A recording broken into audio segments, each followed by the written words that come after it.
I think that people, not only the rich people have responsibility to give, but the not so rich, because poor to me is without nothing. Like when people say, oh, I was poor, I seem like everybody black has the right to be poor now. That's not true.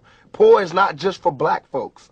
I think that rich black people need to give to poor white folks. You know what I'm saying? And poor Korean people. Whatever. It's not like a color. And this is for real. It's not a color thing. Because what's real bad, I mean, I'm going to answer your question, but to me what's real bad is kids that don't get presents on Christmas. I think adults shouldn't get presents till the kids get all the presents. Because ain't that what it's supposed to be about? Even when you do turn 13 and you know there's no Santa Claus, it's still just for those years when you thought it was.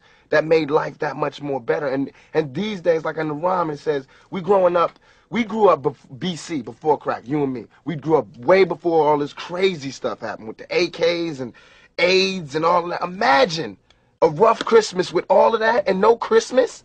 All of this that we got to go through for 365 days a year, and there's no Christmas.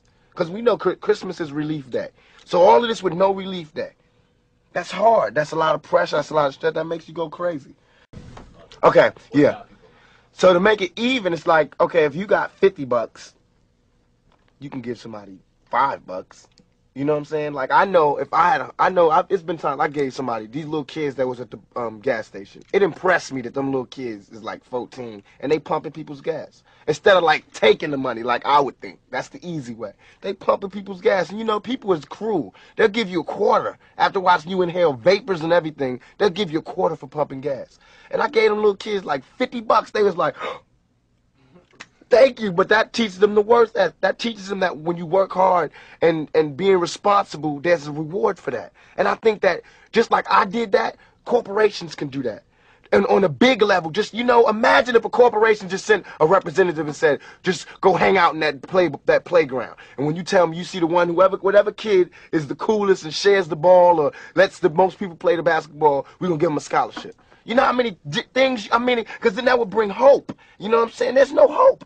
And it's not going to be too many more Christmases without hope. You know what I'm saying? Not to make it just about Christmas. It's not going to be too many more days without hope. Because if there's hopelessness, there's revolution. And there's, you know, there's change. And if there's change, I mean, somebody's going to end up on the bottom. And that doesn't have to happen. It doesn't have to be a we on bottom, you on top thing all the time. It could be just a let's spread this. When there's hopelessness, there's that, or when there's hope, there's that? I think that when there's hopelessness, people revolt. Because it's like there's nothing that's like, you know, it's like we're going, is America going to help us ever? You know, because, I mean, we know for a long time they haven't. Are they ever? And it's like all these things are showing us no. And you know there's somebody going, no, they're not going to help you. No, they're not going to help you. And then, of course, we seeing, no, they're not helping us.